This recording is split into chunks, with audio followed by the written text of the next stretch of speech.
N'hésitez pas à liker la vidéo si elle vous plaît et si vous êtes nouveau sur la chaîne, n'oubliez pas de vous abonner et d'activer la notification pour ne rater aucune de nos prochaines vidéos. On commence. Aux étranges pouvoirs ou physiques. Numéro 1, Masha et Dasha. Vous aimez les jumeaux? On va maintenant parler de jumeaux monozygotes, communément appelés les vrais jumeaux. On parle d'hétérozygotes quand on dit faux jumeaux, mais d'autres types de jumeaux peuvent vous surprendre. C'est l'histoire de Masha et Dasha. Ce sont des jumelles siamoises. En effet, les jumeaux identiques sont formés lorsqu'un ovule fécondé se divise en deux, formant ainsi deux embryons qui vont se développer en deux bébés de même morphologie. Qu'en est-il des siamois? Ils évoluent de la même façon que les vrais jumeaux, sauf que pour une raison souvent non connue, ils ne se divisent pas complètement. C'est le cas de Masha et Dasha, qui sont nés le 4 janvier 1950 avec 4 bras et seulement 3 jambes. Elles avaient chacune un pied et ne pouvaient pas se tenir debout de commun accord. Elles possédaient chacune un intestin grêle, mais partageaient le même rectum et le même gros intestin. Concernant leur sexe, elles n'avaient que le même système reproducteur. Masha et Dasha partageaient le même sang, le même système circulatoire, mais n'avaient pas les mêmes maladies. Quel mystère! Plusieurs spécialistes se sont proposés pour séparer les deux filles, mais elles n'acceptèrent jamais. Malheureusement, le 17 avril 2003, âgée de 53 ans, la siamoise Dasha est passée de vie à trépas des suites d'une crise cardiaque. Malgré ça, Masha a refusé une séparation. 17 heures plus tard, elle mourut aussi. Quelle belle histoire d'amour fraternel. Numéro 2, Tessa Evans. Tessa est née avec arynia congénitale, une maladie extrêmement rare qui affecte une personne sur 500 millions. L'humanité ne compte que 37 cas dans le monde. Les médecins ont détecté cette infirmité à Tessa quand elle avait seulement 5 mois dans le ventre de sa mère. Cette jeune fille sans nez ni sinus respire uniquement par voie buccale, et ce, grâce à une trachéotomie réalisée à la base du cou quand elle avait 8 jours. Pour voir leur petite fille grandir à leur côté, les parents de la jeune Irlandaise du Nord effectuent de nombreux déplacements dans un hôpital, le Great Ormond Street Hospital de Londres, pour des interventions chirurgicales qui demandent beaucoup de ressources financières. N'ayant aucun sens de l'odorat, elle pourrait être en danger face à certaines situations dans la vie, comme par exemple l'odeur d'une nourriture pourrie, mais aussi l'odeur de gaz. Pour cela, les médecins, à travers une intervention chirurgicale, vont lui implanter un moule en forme de nez sous la peau. Cette fois-ci, les parents ne disposaient pas assez de moyens financiers. Toutefois, il y a un espoir pour la petite Tessa Evans. Ses parents ont lancé un appel à l'aide publique, ce qui a permis de collecter 7 800 € pour financer l'intervention et les déplacements vers Londres. Cette opération chirurgicale se répétera tous les 2 ans, jusqu'à ce qu'elle n'atteigne l'adolescence. Pour remercier ses bonnes volontés, la petite fille de 5 ans, par sa maman, va publier sur Instagram une photo d'elle en train de danser et de sourire. Elle montre au monde qu'elle est jolie, avec ou sans nez. Tessa vit pleinement sa vie. Ça fait chaud au cœur, la solidarité. Numéro 3, John Chris Carl Quirinté. Incroyable mais vrai. Il s'agit de John Chris Carl, un jeune de 9 ans de Barangalook, atteint de l'hyperdontie. Encore appelée polydontie, c'est une maladie d'excès de dents. Elle se manifeste par une ou plusieurs dents en plus par rapport à la normale. Soit des dents supplémentaires ayant une forme normale, ou des dents supplémentaires dont la forme est atypique. Le cas le plus courant de cette infirmité s'appelle le mésiodent. C'est une dent à la forme d'un cône qui pousse entre les deux incisives centrales du haut. Un autre cas est la dystomolaire. C'est en réalité une 4e molaire plus petite qui pousse à l'arrière des autres mâchelières normales du haut. Cette anomalie peut être héréditaire ou due aux facteurs environnementaux, comme les radiations. Elle peut être d'origine extérieure, c'est-à-dire les effets exercés sur l'enfant au moment de la naissance ou pendant la croissance. Ce ne sont que des hypothèses, car les chercheurs en médecine ne connaissent pas vraiment le pourquoi de cette maladie. Ces symptômes sont visibles cliniquement et par radiographie. L'une des plus rares conditions est celle présentée par le petit John Chris avec 300 dents. Bébé et ses géniteurs n'avaient aucune idée qu'il souffrirait de cette pathologie rare. Ne disposant pas de ressources financières pour se payer les services d'un dentiste, le nombre de ses dents est passé à 150 avant ses 5 ans. Puis accrochez-vous, à 300 dents à 9 ans. À ce stade, la situation s'est aggravée. Des suites d'une intervention chirurgicale pour retirer 40 dents, il a eu des difficultés à se servir pleinement de sa bouche. Il a fallu 7 autres interventions avant que sa bouche ne soit complètement fonctionnelle. Apprendre à parler au départ était difficile pour John Chris. Son professeur de 4e année a témoigné qu'il est un bon écolier, et au même pied d'égalité en matière de connaissances avec les autres apprenants. Numéro 4, Elise Tan Roberts. Vous vous demandez s'il y a plus intelligent qu'Einstein? Elise Tan Roberts vous en mettra alors plein les yeux. En effet, Einstein est connu comme l'un des plus grands surdoués de l'humanité avec un quotient intellectuel de 160 à l'âge adulte. C'est une référence mondiale, et si quelqu'un arrive à le challenger, voire le dépasser, ça fait parler.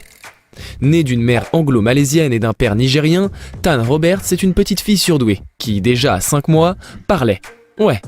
À 8 mois seulement, elle dominait déjà la Terre par ses premiers pas, et courait à ses 10 mois. Plus surprenant encore, quand elle avait 1 an, elle savait compter en anglais jusqu'à 10, et même dans plusieurs langues étrangères. Elle faisait déjà de la géométrie et de la géographie. Avec un QI de 156 à 2 ans, elle est en mesure, malgré son jeune âge, de citer 35 capitales du monde et de distinguer un tricératops d'un rhinocéros. Elle est présentement la plus jeune fille à intégrer la Mensa, une organisation de Grande-Bretagne, qui regroupe les personnes ayant un QI supérieur à 148. À mon avis, on entendra encore parler d'elle dans un futur plus ou moins proche. Numéro 5, Jar Ijalana. Les enfants sont de précieux dons venant du ciel. Cette phrase trouve son sens avec Jar Ijalana, une Nigérienne de 5 ans, qui est une petite beauté naturelle. L'enfant a été décernée officieusement comme la plus belle petite fille de la planète en 2016. En effet, l'experte en photo de mariage, Mofe Bamuyiwa, a partagé sur son compte Instagram la photo de la petite fille aux cheveux noirs crépus et naturels. Son regard séducteur entouré de mystère et son apparence physique ont séduit les internautes. La photo de presque 60 000 mentions j'aime a fait le tour du monde sur la toile. Tous les internautes de commun accord ont décidé de désigner la fillette comme la plus belle petite fille du monde. Avec ses 2 frangines, Joba et Jolie Lojou, Jar Ijalana est devenue mannequin. D'ailleurs, vous pouvez les suivre sur leur compte Instagram, The G3 Sisters. En 2017, sa successeuse était la russe Anastasia Kniazeva. Numéro 6, Catherine Diamaria. Catherine Diamaria est un enfant âgé de 12 ans passionné par la science et la mécanique. Son amour pour la science lui permit de reconstruire une voiture de Pontiac. Aînée d'une famille à 3 enfants, elle voulut très tôt apprendre à conduire une voiture. Son père lui offrit un modèle totalement en pièces. La jeune fille se fixe donc pour objectif de reconstruire la voiture et de la conduire quand elle aura 16 ans. Un défi de taille pour une petite fille de 12 ans. Ce travail de reconstruction n'a pas été sans difficulté pour ce petit ingénieur. Mais grâce au soutien indéfectible de ses parents ainsi que de toute sa famille, le projet de Catherine a connu une grande évolution 2 ans après. L'invention de la jeune fille a attiré l'attention de beaucoup de personnes. Mais pas que des avis positifs, car certains jeunes de son âge n'hésitent pas à la décourager en la traitant de fille mécano. Ces propos n'ont pas pour autant découragé cette jeune femme, car elle était déterminée à atteindre son objectif, celle d'exercer un jour une carrière dans l'ingénierie. Effectivement, elle remodela totalement la voiture en pièces. Elle reste un des enfants les plus incroyables au monde. Numéro 7, Karen Singh.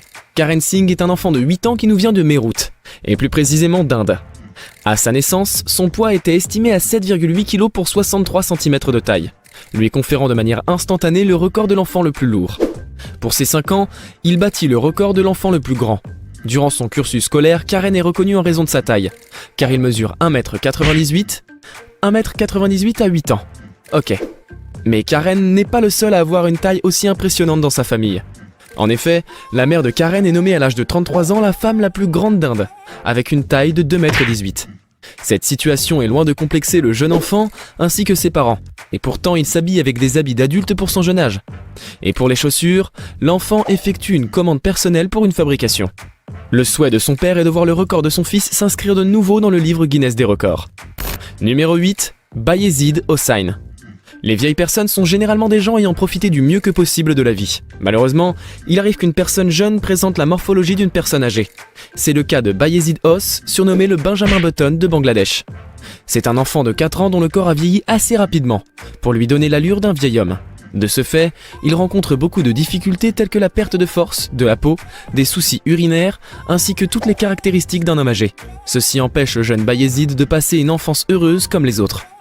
Bien que son physique se détériore, le jeune homme a une santé mentale parfaite. Ainsi, il ne connaît aucun dysfonctionnement à ce niveau, et est capable de mener des conversations intelligentes. C'est la maladie appelée progeria. Il ne peut fréquenter l'école comme les enfants de son âge en raison du vieillissement précoce car les autres élèves ont peur de lui. Cette situation n'est pas facile à vivre pour l'enfant, ainsi que ses parents, qui vivent modestement. En dépit des sacrifices consentis pour qu'il bénéficie de certains traitements, aucune amélioration n'est constatée. Le pauvre enfant ne profitera pas non plus d'une grande expérience de vie en raison de sa durée de vie qui se révèle assez courte, soit 13 ans au maximum. Numéro 9, Aelita André. Pour devenir un peintre professionnel et surtout être reconnu par ses pairs, il faut avoir une certaine maîtrise. Bien que des jeunes enfants arrivent à ce stade, il est difficile de croire qu'à seulement 9 mois un enfant puisse avoir un talent du genre. Et pourtant, tel est le cas de Aelita André, une petite fille de 9 mois. C'est en effet à un jeune âge qu'Aelita a réalisé sa première peinture. C'est probablement la profession de ses parents qui ont eu une influence sur elle, ces derniers étant respectivement photographes et artistes. Toutefois, personne ne l'a forcée à effectuer ce choix. À cet effet, à déjà 2 ans, la jeune peintre devint célèbre grâce à ses expositions à Hong Kong et à Melbourne. Elle présente également ses œuvres dans plusieurs grandes villes. À 4 ans, elle est désormais connue du grand public et ses réussites dans le monde de la peinture ne sont plus à présenter. Afin de rendre son art encore plus expressif, la jeune artiste y incorpore des éléments comme la plume d'écorce ou des jouets pour enfants. Aujourd'hui, l'acquisition des tableaux de l'artiste est estimée à des milliers de dollars durant les présentations. Numéro 10, Farouk James. Avoir une belle touffe de cheveux, tel est le rêve de plusieurs femmes. Pendant que certaines donneraient tout pour avoir l'essentiel, certains comme James Farouk profitent de leurs cheveux en abondance. Il n'a que 7 ans, et pourtant il est aujourd'hui une véritable star grâce à ses longs cheveux bouclés. En effet, James est devenu mannequin seulement à 9 mois, et ceci en raison de sa crinière impressionnante. Les cheveux sont devenus une part totalement entière et l'une des caractéristiques majeures de l'identification du jeune Farouk. C'est ce qui lui a valu sa carrière de mannequinat pour Guess, ainsi que ses défilés de mode sur des podiums des capitales du monde. Aujourd'hui, les cheveux exceptionnels de Farouk James l'empêchent d'avoir un cursus normal, car la majorité des écoles sont contre les longs cheveux du garçon. Cependant, sa mère reste totalement contre l'idée de voir son jeune homme, doté d'une si belle chevelure bouclée, se faire raser la tête. Malheureusement, il n'y a pas que les écoles qui peinent à l'accepter. En effet, il rencontre également des difficultés pour dénicher un contrat de mannequinat, car les marques pensent que ses sublimes cheveux attireraient plus l'attention que les produits. Ah, pas facile la vie de mannequin. Et si cette vidéo vous a plu, n'oubliez pas de mettre un like et vous abonner et d'activer les notifications. À bientôt pour de nouvelles découvertes hors du commun.